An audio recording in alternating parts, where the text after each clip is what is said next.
जिस वक़्त सैयदा फ़ातिमा ज़हरा रज़ी अल्लाह तआला अन्हा की शादी हो गई तो इनका घर मस्जिद नबी से कुछ फासले पर था।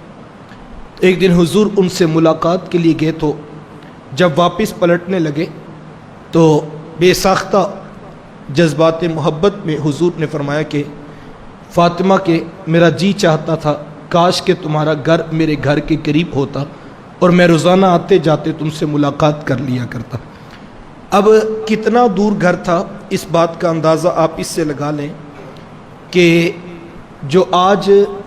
करंट मस्जिद नबवी का अहाता है ये पूरा शहर मदीना है,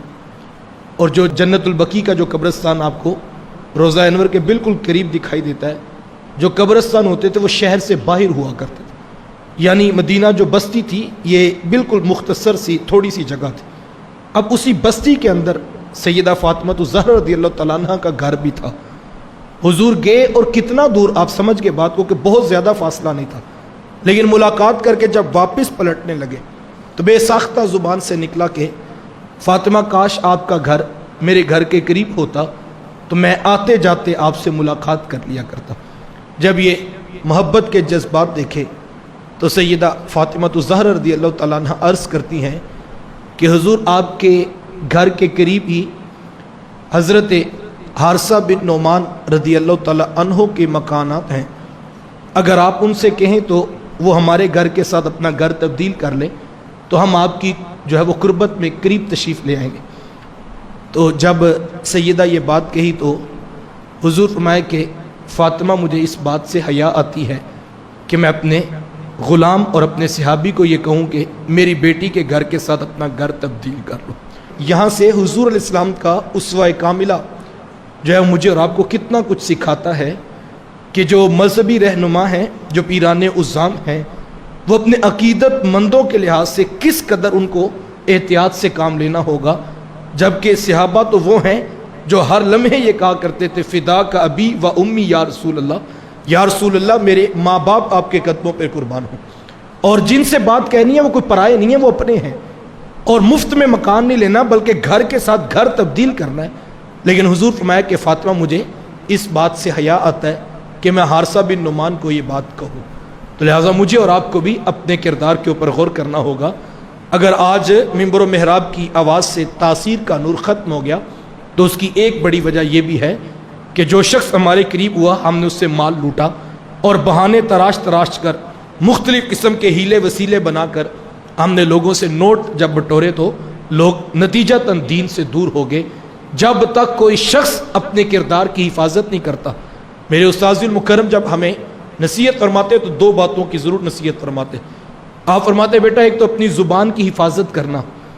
कि इससे कोई गलत बात ना निकले और लोग उसको दीन ना समझ लें,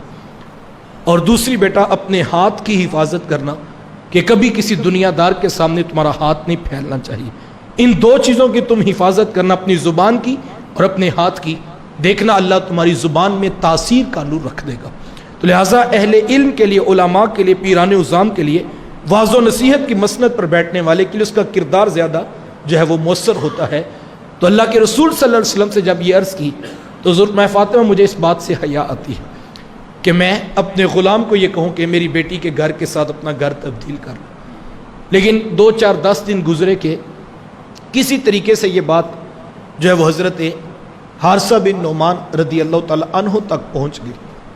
वो हाज़िर खिदमत हुए और आकर अर्ज़ की कि मुझे पता लगा है कि आप इस बात के ख्वाहिशमंद हैं कि सैयदा फ़ातिमा ज़हरा रज़ियल्लाहु तआला अन्हा का घर आपके घर के करीब आ जाए। तो हुजूर ये मेरे मकान हैं, हुजूर ये मेरे नहीं है, ये हुजूर आपके ही हैं।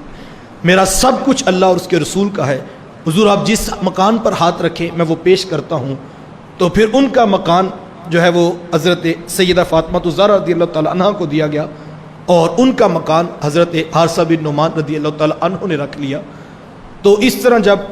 जो है वो घरों का तबादला हुआ तो सैयदा फ़ातिमा ज़हरा रज़ियल्लाहु तआला अन्हा का घर हुजूर के बिल्कुल कुर्बत में आ गया। फिर हुजूर जब भी फजर की नमाज के लिए निकला करते तो हुजूर सैयदा फ़ातिमा ज़हरा रज़ियल्लाहु तआला अन्हा के दरवाज़े पर दस्तक देते और हुजूर फरमाते कि या अहल बैत मोहम्मद, ए मोहम्मद के घर वालों, نماز نماز نماز۔ یہاں سے سیرت کا یہ روشن پہلو مجھے اور آپ کو کتنا کچھ سکھا رہا ہے کہ حضور اپنی بیٹی کا گھر قریب لائے اور پھر ساری زندگی حضور فجر کی نماز کے وقت اس طرح سے دستک دے کر اپنی بیٹی کو نماز کی تلقین کیا کرتے، جبکہ بیٹی پہلے وہ ہیں جو اس قدر قیام و لیل کرتی ہیں اور راتوں کو اس قدر طویل سجدے کرتی ہیں کہ ایک دن عرض کرتی ہیں کہ مالک تیری راتیں اتنی چھوٹی ہیں کہ تیری بندی کا ذوق بندگی پورا نہیں ہوتا کہ تیری رات ختم ہو جاتی ہے، کوئی ایک رات ایسی بھی بنا دے کہ تیری بندی تجھے جی بھر کے سجدہ کر لے۔ خود اس قدر تربیت کر چکے ہیں حضور، لیکن اس کے باوجود اللہ کے رسول صلی اللہ علیہ وسلم روزانہ نصیحت کیوں کرتے ہیں؟ کیونکہ اللہ کا حکم تھا وَأْمُرْ أَهْلَكَ بِالصَّلَاةِ، اے محمد اپنے گھر والوں کو نماز کی تلقین کیجئے، نماز کا حکم دیجئے۔ یہاں سے میں اور آپ اپنے گھروں کے اوپر بھی غور کریں، اگر ہمیں اللہ نے توفیق سجدہ دی ہے اور صبح کے وقت ہمارے گھر میں کوئی شخص اٹھ کر سجدہ نہیں کرتا ہے تو ہمارا کام یہی ہے کہ ہم محبت کے پیرائے میں ان کو کھینچ کر مسجد کا رستہ دکھائیں۔